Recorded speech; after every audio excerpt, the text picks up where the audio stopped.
کعبے پہ حضرت ابراہیم علیہ السلام نے جب کعبہ کی پہلی تعمیر کی تھی تو اس کے دو نظر دروازے رکھے تھے جو زمین کے برابر تھے، کعبے ایک پہ مشرقی جانب پڑی جہاں اب جب موجودہ دروازہ ہے، پہلی اور دوسرا اس نظر کے بالکل سامنے مغربی جانب تھا۔ کیا چیز اس کا مقصد ہے یہ تھا کہ میاں لوگ ایک دروازے سے داخل بھول ہوں اور دوسرے سے گیا باہر نکل جائیں۔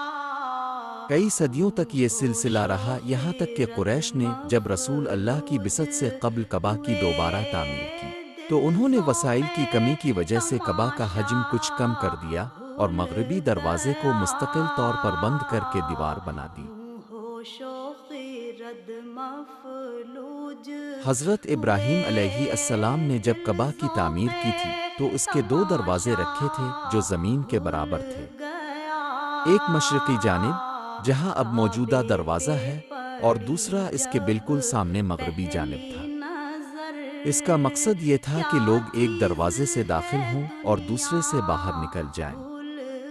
کئی گیا صدیوں تک یہ سلسلہ رہا، یہاں تک کہ قریش نے جب رسول اللہ کی پھر بعثت سے قبل کعبہ کی روح دوبارہ کو تعمیر کی کس تو انہوں نے نے وسائل کی کمی کی رقص وجہ سے کعبہ کا حجم کچھ ملا کم کر دیا اور مغربی دروازے کو خوابیدہ مستقل طور پر بند کر کے جنوبِ دیوار بنا دی۔